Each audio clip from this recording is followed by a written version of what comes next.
sehat sejahtera. Pada podcast kali ini, saya Grace Aprilia, mahasiswi IHS sebagai moderator, ditemani dengan Kak Andre sebagai figur alumni sukses IHS, karena tema podcast kali ini adalah sukses bersama IHS. Dan ini spesial loh untuk teman-teman karena hari ini adalah hari terakhir Kak Andre menetap di Indonesia ya. Karena besok akan kembali lagi ke Washington, USA, betul? Ya. Baik, untuk Kak Andre di sini nanti akan menjawab beberapa pertanyaan yang mungkin menjadi pertanyaan teman-teman di rumah. Ya, yang pertama kita langsung masuk ke pertanyaannya. Kenapa sih Kak kok dulu sempat memilih IHS sebagai studi? Waktu itu jadi 2008 ya saya masuk IHS. Kenapa alasan masuk IHS? Karena IHS merupakan kampus perhotelan terbaik di Solo, dan alasan kedua karena penjurusan. Jadi IHS ini mempersiapkan saya sebagai hotelier yang siap bekerja. Jadi 2011 saya lulus dari IHS, terbukti saya mendapatkan pekerjaan. Baik. Jadi kalau habis lulus dari IHS tuh langsung dapat pekerjaan gitu ya Kak? Iya, langsung. Jadi dari kampus itu kan sudah dipersiapkan skill, kemampuan kita berkomunikasi. Jadi lulus IHS, kemungkinan besar kita langsung mendapatkan pekerjaan. Karena sudah dibekali dari ilmu-ilmu dari IHS gitu. Iya, betul sekali. Oke, kalau boleh tahu sekarang sudah bekerja di mana dan posisinya apa itu Kak? Jadi 2012 Januari saya mulai bekerja di kapal pesiar Celebrity Exclusives. Sampai sekarang jadi 10 tahun berkarir di kapal pesiar. Posisi saya sekarang sebagai waitress. Berarti bisa disebut kalau Celebrity Waitress di cruise ship itu sebagai wajah dari kapal pesiar itu sendiri ya Kak? Jadi bertemu dengan banyak tamu dari luar negeri gitu juga? Iya, betul sekali. Jadi kalau di kapal pesiar itu tamunya semuanya dari tentunya dari luar negeri ya. Kebanyakan kalau kita di cruise-nya di Amerika, kebanyakan tamunya itu dari Inggris dan Amerika. Untuk job desk-nya Celebrity Waitress itu apa sih Kak sebenarnya? Job desk-nya banyak sekali ya. Oh, iya. Jadi kalau pagi, siang, sama sore itu job desk-nya berbeda. Jadi kalau pagi itu saya bertanggung jawab untuk food and service for breakfast. Jadi untuk breakfastnya tamu pagi saya harus bangun pagi, kemudian menyiapkan semuanya. Kalau lunch time saya juga bertanggung jawab untuk food and service lunch time.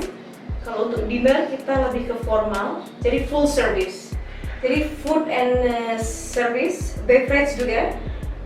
Dari appetizer, soup, main course, dessert, coffee, tea, itu adalah tanggung jawab saya sebagai waitress di dining room di dinner time. Berarti yang Kakak handle itu sebenarnya banyak sekali. Iya. Oke, sebenarnya tuh gimana sih Kak? Kok bisa sampai di titik ini? Bagaimana cara Kakak meraih, kita bisa katakan ini tuh juga sebagai impian teman-teman gitu Kak? Mungkin boleh diceritakan? Oh iya, posisi saat ini saya raih tentunya tidak mudah ya. Dengan ketekunan, kerja keras, percaya diri. Tentunya saya sampai di titik sekarang ini, saya mempunyai kehidupan yang lebih baik dari sebelumnya. Itu karena berkat juga dari IHS. IHS sudah membimbing saya, memberikan ilmu, kemampuan. Jadi karir saya seperti ini juga karena IHS. Itu hebat sekali loh Kak, banyak pengalaman di luar negeri karena cruise ship itu kan berjalan ya. Iya. Nah mungkin mewakili pertanyaan teman-teman yang ada di rumah, bagaimana sih Kakak kok bisa meyakini langkah besar itu?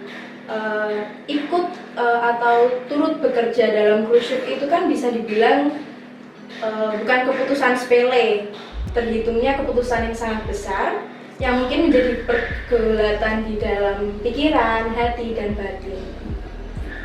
Bekerja di kapal pesiar itu kan impian terbesar saya ya, jadi berkeliling ke dunia.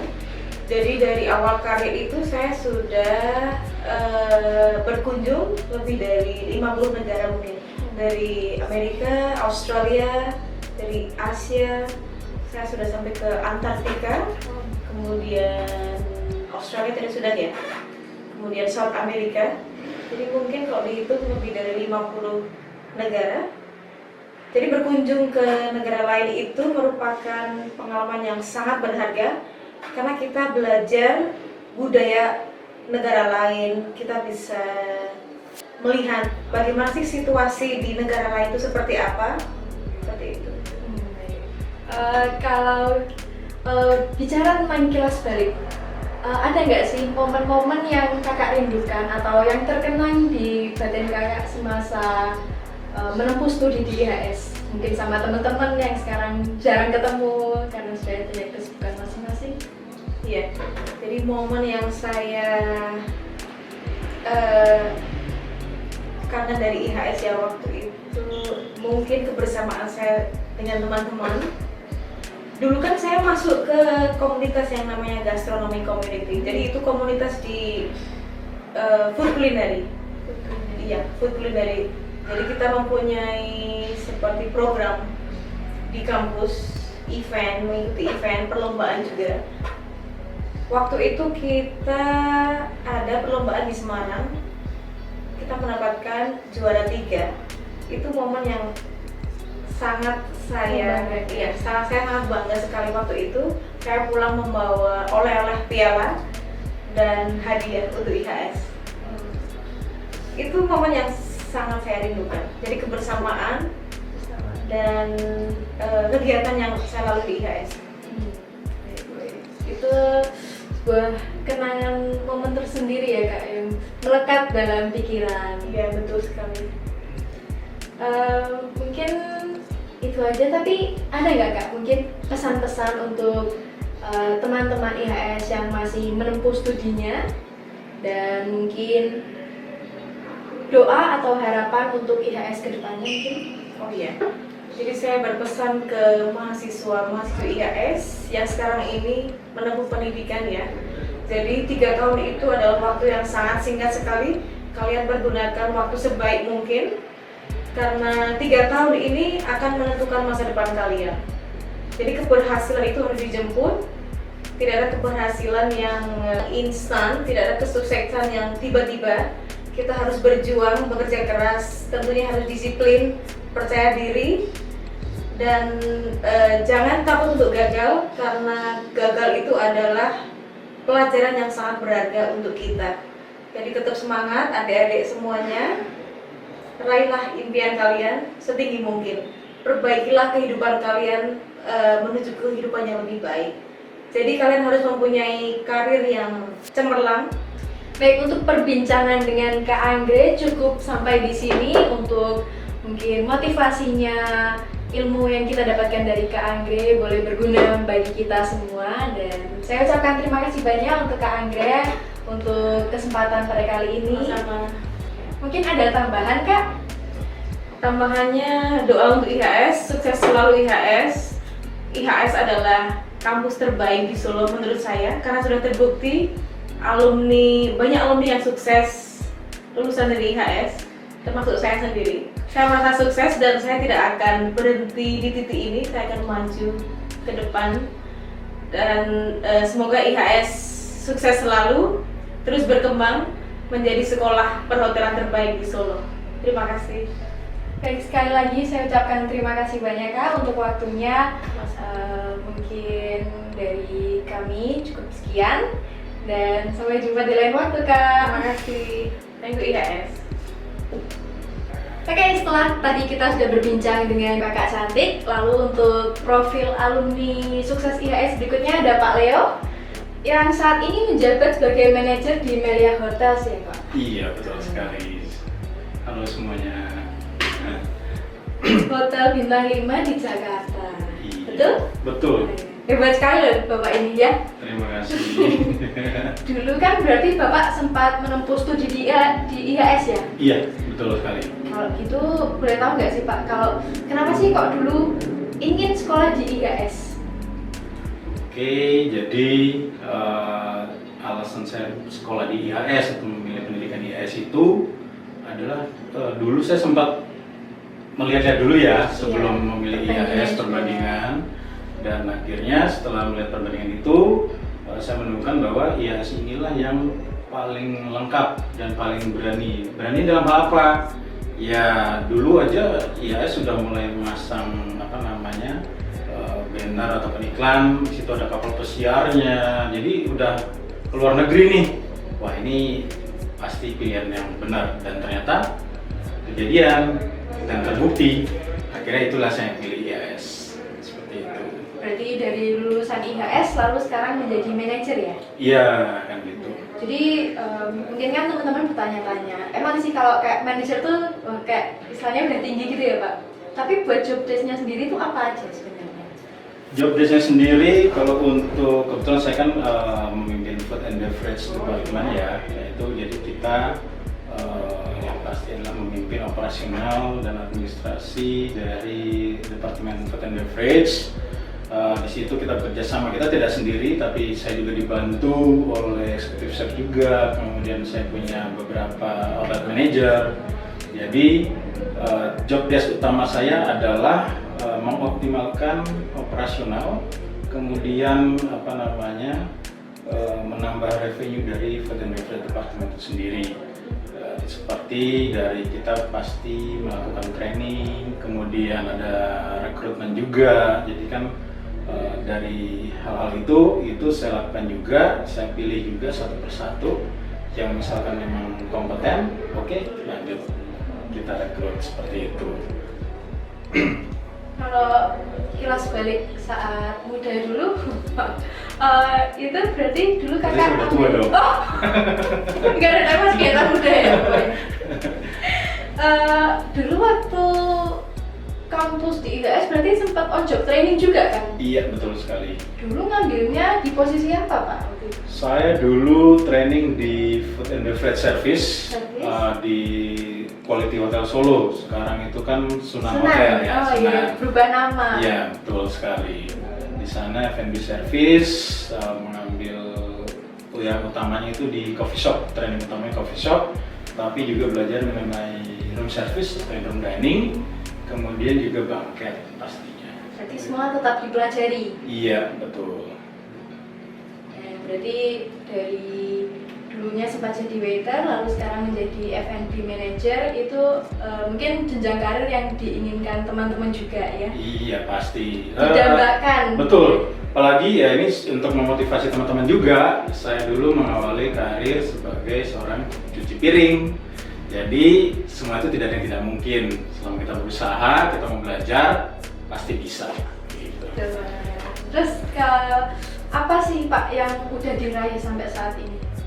Oke, jadi kalau achievement saya selama ini atau apa namanya selama dari waktu saya berkarir di kapal pesiar itu sudah cukup banyak sih sebenarnya, baik dari materi maupun dari self improvement itu sendiri. Dimana sewaktu di kapal pesiar kita juga belajar masalah culture, ya culture kan kita cross cultural apa namanya community ya. Di kapal pesiar itu ada lebih dari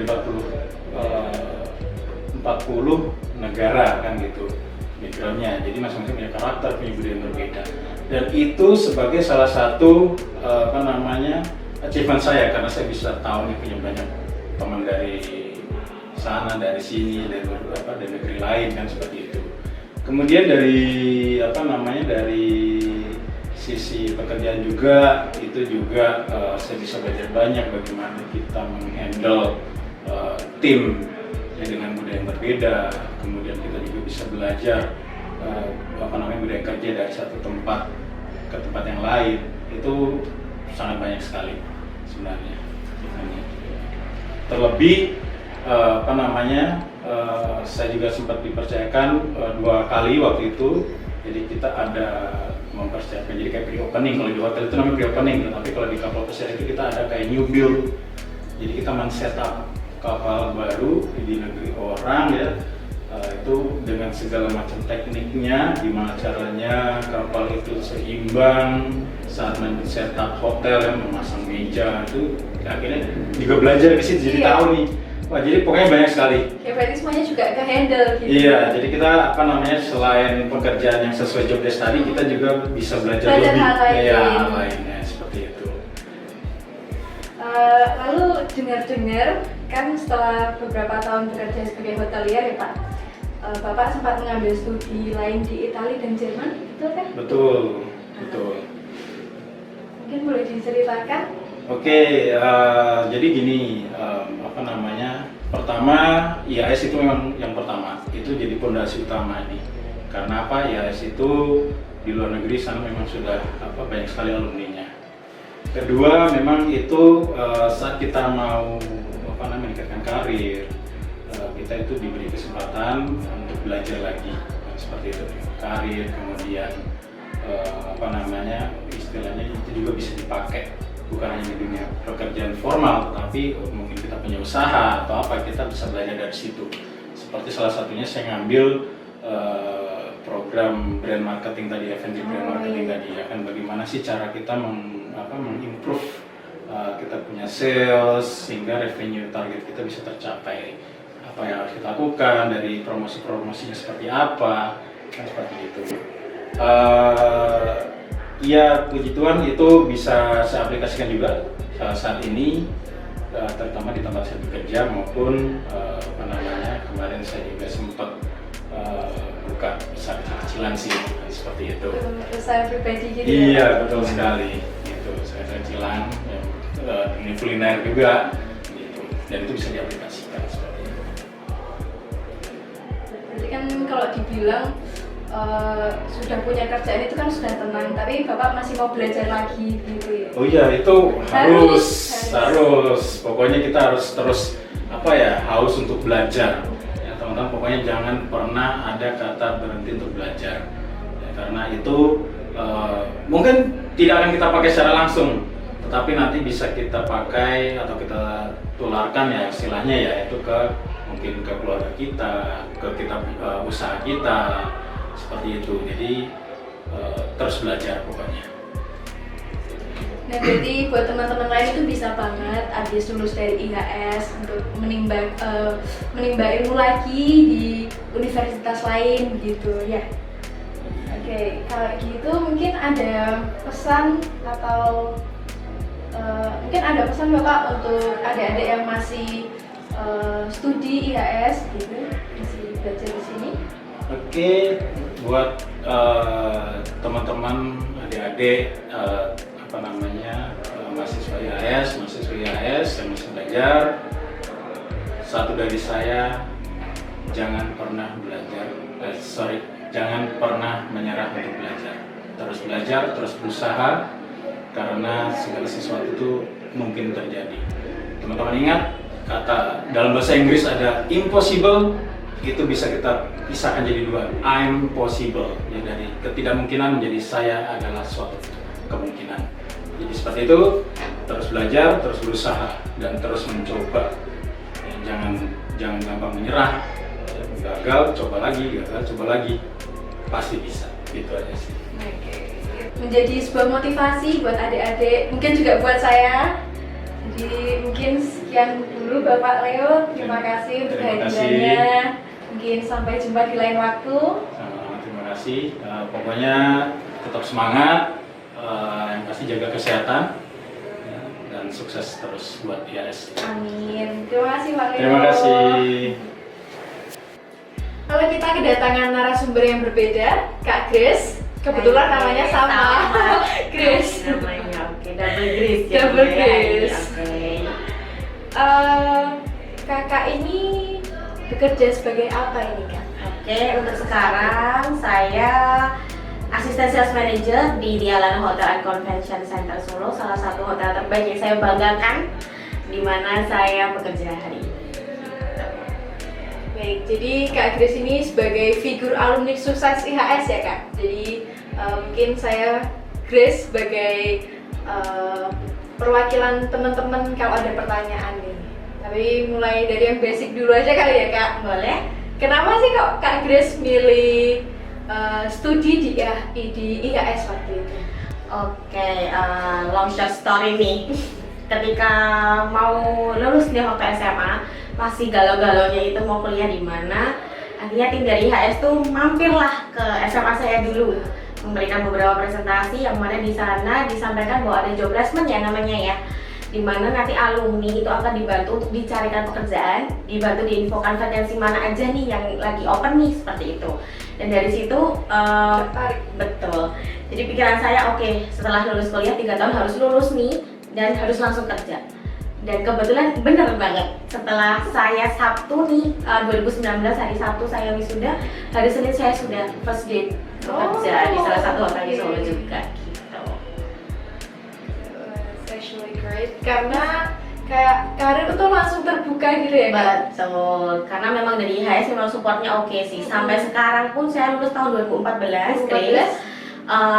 Tim dari IHS tuh masih sering membagi atau men-share vakansi apa aja nih yang lagi open untuk hotel maupun cruise ship. Jadi itu meskipun sudah lulus dari IHS, menjadi alumni dari IHS itu tetap dapat bantuan dari IHS. Betul, infonya masih lancar. Masih terus lancar. sampai sekarang gitu.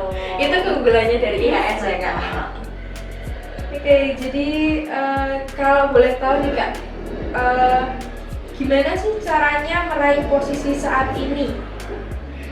Meraih posisi saat ini, oke yang pasti mudah ya. Gitu, harus konsisten nih. Punya mimpi dulu nih. Mimpi. Goalsnya mau di mana nih? Otomatis kalau orang punya mimpi kan pasti dia berusaha semaksimal mungkin untuk dapat mimpinya. Yes, betul. Punya mimpi dulu, konsisten, tanggung jawab, and then mencari peluang. Mencari peluang. Betul, gitu. Di mana nih yang ada peluang nih untuk naik nih, seperti itu. Sebelum sampai di titik ini tuh tentu kan ada struggle ya. Bisa diceritain nggak sih Kak, kayak apa sih tantangan terbesarnya waktu berada di karir yang saat ini? Oke, struggle-nya apa ya Grace ya? Kalau dibilang struggle pasti ada. Mungkin ketika kalau kami di sales itu kan memang bekerja dengan target nih. Ketika hotel lain atau kompetitor kita sebutnya itu kok ramai, kami enggak, itu adalah struggle sih. Gimana caranya kita harus bisa balikin nih keadaannya biar bisa apple to apple bahasa kerennya gitu. Kalau apple to apple sendiri itu apa sebenarnya? Apple to apple itu biar berimbang. Oh, Oke, berimbang. gitu. Dengan kompetitor atau hotel-hotel yang lain, gimana sih caranya kita biar bisa berimbang? Karena kalau di sales itu sebenarnya menuju kepada target gitu ya. Betul. Kalau bahasa kerennya nih, sales marketing itu adalah ujung tombak dari sebuah hotel. Oh iya betul, Gitu. karena berpengaruh sekali kepada revenue hotel. Gitu. Semakin giat salesnya, semakin banyak revenue-nya gitu. Dan otomatis support juga dari departemen yang ada di internal hotel. Berarti kakak itu menangani sales dari hotel ini sendiri ya, nggak cuma di F&B atau paket gitu ya? Kalau kami dari sales itu membantu ketika tamu mulai membutuhkan informasi tentang kamar, tentang ballroom atau tentang apapun tentang hotel, itu biasanya ke kami. Kemudian sampai di akhir nanti event selesai itu kami yang menangani. Juga tetap ada guidance dari sales marketing. Oke, kalau gitu kilas balik waktu kuliah di IHS nih Kak, ada nggak sih kenangan atau memori yang sampai saat ini tuh masih melekat gitu? Kenangan banyak banget nih kamu ya. Dimana kita dikumpulin dari berbagai daerah ya waktu itu. Ada yang sampai luar Jawa waktu itu, dikumpulin jadi satu kelas, dikumpulin jadi satu angkatan, dan sampai sekarang masih guyup kalau berarti masih masih ya. Circle-nya masih ada, masih kebentuk. Meskipun udah sibuk masing-masing tapi tetap menyempatkan waktu. Kalau semisal pada main ke Solo, kita janjian, kita pergi, masih seperti itu. Mungkin juga dari itu ya, kalau temennya ke Solo disuruh mampir ke Alana. Tugasnya sales. Ada nggak sih Kak pesan atau motivasi yang ingin Kakak sampaikan kepada adik-adik atau teman-teman penonton yang mungkin masih menempuh studinya seperti saya gitu? Yang pertama pasti harus punya mimpi dulu. Orang kalau sudah punya goals, sudah men-set up goalsnya mau di mana, itu otomatis orang akan semangatnya akan muncul dengan sendirinya, itu nalurinya. Ketika kamu punya mimpi, kamu harus konsisten, harus tanggung jawab dengan dirimu sendiri, nanti ya pasti bisa lah. Bisa chasing dreams. Yes. Kalau untuk doa dan harapan untuk IHS ke depannya, Untuk kampus saya tercinta, kampus tercinta, kampus merah kami sebutnya waktu itu karena kan memang merah ya warnanya. Iya. Oke. Seragamnya merah, buildingnya warna merah. Oke, untuk kampus IHS tercinta saya, semoga semakin hari semakin sukses, mencetak banyak lagi lulusan-lulusan yang luar biasa untuk bisa catching dream ya. Seperti itu, tambah sukses, tambah mengudara, semakin banyak prestasi yang didapatkan. Ditunggu nanti untuk lulusan-lulusan terbaik. Terima kasih. Baik, kalau begitu saya ucapkan terima kasih banyak untuk Kak Grace untuk kesempatannya, untuk waktunya mampir ke IHS lagi, kembali ke sini ke kampus tercinta. Kampus merah saya. Kampus merah. Jadi segitu aja mungkin Kak. Oke, Terima thank you, kasih. Sampai Grace. ketemu di akhir waktu. Bye-bye. Untuk kali ini narasumbernya adalah Kak Bayu Halo Kak. dari FNB Senior Supervisor Novotel and Ibistel Solo ya Kak. Betul sekali. Jadi yang namanya Senior Supervisor berarti bisa dikatakan bahwa sudah berpengalaman. Ya seperti itu Kak. Jadi hampir kayak FB Outlet Manager sebenarnya. Oh, gitu. Senior gitu. Iya. Kalau boleh tahu udah berapa tahun nih Kak berada di profesi saat ini? Kalau untuk profesi saat ini ya Kak ya. Jadi yang di FB Senior Supervisor ini kurang lebih baru 1 tahun. Baru 1 saya. tahun. Jadi memang karir saya di Novotel itu lumayan lama. Jadi mulai dari 2015 sampai dengan sekarang. Jadi itu mulai dari bawah, benar bawah. Jadi dari mulai training dulu, terus kemudian diangkat jadi staff, captain, supervisor, dan sekarang di FB Senior Supervisor. Gitu.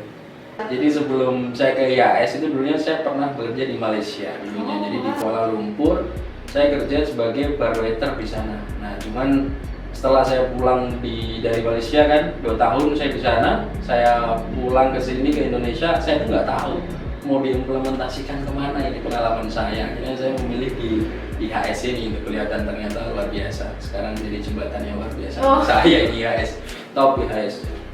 Top IHS. Dan berarti kalau Kak Bayu ini lulusan IHS, pertanyaan adalah kenapa sih dulu kok Kak Bayu itu menetapkan hati di IHS kayak aku mau nih sekolah di sini. Oh, gitu. Kenapa gitu Kak? Ya itu tadi. Jadi karena dulu kan saya ya pernah di Malaysia itu ya, karena saya nggak tahu harus mengimplementasikan di mana karir saya nggak tahu. Dan akhirnya kebetulan saya dulu punya teman di Muhammadiyah sini, Universitas Muhammadiyah yang sekarang jadi istri saya. Oh. Jadi sekarang jadi istri saya.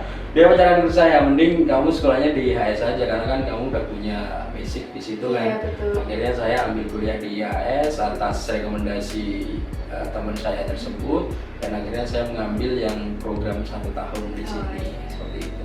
Dan akhirnya di IHS saya dapat banyak pengalaman, dapat banyak ilmu yang akhirnya saya bisa mengimplementasikan pengalaman saya tersebut. Jadi memang dari IHS sih untuk jalan menuju karir saya memang ada IHS. Jenjang karirnya berawal dari IHS.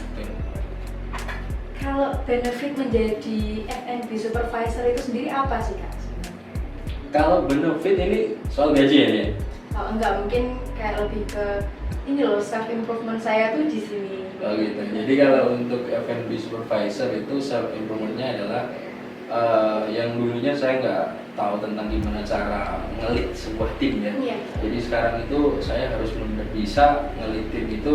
Yang namanya tim kan nggak semua akan berjalan sesuai yang kita harapkan ya. Kadang ada problema antara satu sama lain ya di situ. Ya saya sebagai leader harus bisa menyelesaikan solusi, memberikan solusi tersebut atas masalah-masalah atau konflik yang dihadapi oleh tim-tim saya. Jadi benar-benar leadership di sini harus dipelajari. Sekarang saya harus belajar hal itu. Jadi operasional pun itu nanti maksudnya juga saya mengontrol setiap hari, terus kemudian scheduling, reporting dan sebagainya untuk FB manager saya juga semuanya saya yang membantu. Kakak yang handle juga. Membantu untuk handle juga, betul. Mungkin mewakili teman-teman penonton tuh ada pertanyaan. Kalau dulu saat masih berjuang ya, struggling untuk karir, terus kayak lihat teman atau orang di internet yang usianya lebih muda, terus seperti yang kita lihat sekarang, kayak saya aja tuh kadang lihat di Instagram atau di TikTok kayak seusia saya aja udah bisa beli ini, beli itu. Terus tuh sebenarnya cara yang tepat untuk menyikapi itu tuh bagaimana? Jadi gini ya Kak, namanya orang rasa pingin itu pasti akan selalu ada, apalagi dan kepinginannya itu adalah melebihi apa yang kita punya sekarang, dan itu udah umum, orang pasti akan seperti itu. Cuman ya di situ kita harus jadikan motivasi diri. Jadi buat motivasi diri, dia aja di usia segitu bisa meraih hal yang se-wow itu, kenapa kita tidak bisa gitu loh. Jadi ya kita memang benar-benar harus belajar, memang benar harus ambil manfaat ataupun ambil sisi baiknya dari apa yang kita lihat tersebut, kita pelajari, mungkin kita lebih konsisten lagi dalam apa yang mau kita cita-citakan itu ya kayak. Jadi seperti halnya kalau kita mempunyai suatu keinginan, ya harus kita belajar dari situ, benar-benar harus mempunyai tekad yang kuat, tunjukkan skill kita yang benar-benar all out lah, jangan sampai kita ada celah sedikit pun kata menyerah, kata istilahnya ini capek lah, hari ini aku udah ngejar lama tapi nggak dapat, udahlah ya, jangan seperti itu. Intinya harus tetap semangat, tunjukkan skill terbaik, itu pasti dapat lah ya, seperti itu. Berarti caranya itu ya, kayak put ourselves harder. Ya. Dan Jual lebih keras lagi. Jual lebih keras lagi, jadikan motivasi semua itu. Kalau dulu nih Kak, waktu di kampus di sini tuh ada nggak pengalaman atau kenangan yang sampai saat ini tuh masih teringat gitu? Kenangan banyak banget sih. Banyak banget ya. Apalagi kelas saya waktu itu ya, namanya time, itu benar-benar kelas yang istilahnya luar biasa, double ya Mbak. Oh, double pol. Ribut juga Ribut gitu. juga. Jadi yang namanya dulu ada dosen di sini Pak Tigor, dan saya tadi ketemu dia. Oh iya, masih ada Pak Tigor. Masih ada juga, dia masih ingat. Jadi benar-benar momen yang di luar nalar gitu. Jadi teman saya nih, sorry ya Antoni ini namanya Antoni Yusar nih, dia itu kalau kuliah di dalam kelas pasti tidur Mas. Nggak pernah dia yang namanya ngikutin pelajaran sampai selesai, itu nggak pernah. Tapi top, dia sekarang bisa jadi finance controller di suatu perusahaan. Ton, thank you Ton ya. Jadi semua orang itu mempunyai cita-cita yang tidak bisa kita prediksi Mbak. Jadi kayak apapun kita dulunya akan merubah karir ke depannya, itu semuanya pasti bisa. Semua pasti ada jalan. Pasti ada jalan, pasti. Kalau gitu ada nggak Kak mungkin pesan untuk adik-adik atau mahasiswa-mahasiswi yang sekarang baru menempuh studi di IHS? Ya, kalau untuk pesan-pesan dari saya untuk yang masih studi di IHS ya Kak ya. Jadi intinya adalah selalu berusaha semaksimal mungkin, disiplin selalu dijaga, terus kemudian ikutin tata tertib pada saat waktu kuliah. Karena apa? Di dunia pekerjaan semuanya itu akan tersinkronis di situ. Jadi masa kuliah yang kita diberikan tugas oleh dosen, terus kemudian kita dituntut untuk tepat waktu, dan semuanya itu akan berjalan di pekerjaan gitu. Pekerjaan itu akan butuhkan itu semua. Kalian kerja harus tepat waktu, terus kemudian ngirim report dan sebagainya harus tepat waktu. Istilahnya itu juga kalau di kuliah tugas kan sama kan. Nah, itu seperti itu memang harus dimulai dari sekarang. Jadi jangan sampai kendor, pokoknya terus berikan yang terbaik dari kita. Suatu saat pasti akan menjadi orang yang sukses, saya pastikan seperti itu. Kalau misalkan ada kerja keras, pasti ada juga hasil juga. Seperti itu. Lalu ada nggak Kak mungkin doa untuk IHS kedepannya? Kalau saya sih berdoa untuk IHS ada Kak, karena dimanapun saya seperti ini sekarang juga karena IHS sangat berperan penting dalam karir saya. Saya belajar di sini juga. Pokoknya intinya IHS tetap berikan pendidikan yang terbaik untuk mahasiswa-mahasiswa baru, sehingga bisa menjadikan siswa-siswa baru ini orang-orang yang unggul di dalam pekerjaan dan di dalam apapun itu. Pokoknya intinya bisa berguna bagi nusa, bangsa maupun agama. Anak-anak dari IHS terbaik, pokoknya seperti itu ya. Semoga tercapai ya Kak untuk doanya. Baik, untuk calon-calon pengusaha sukses Agus luar pasti sana. Kak. Iya. Sudah Kak, sekian untuk pertanyaan-pertanyaannya. Saya ucapkan terima kasih banyak untuk waktunya. Terima kasih, saya juga terima kasih Kak diizinkan untuk main ke IAS seperti itu. Kami yang berterima kasih Kak. Sama-sama ya. Gitu.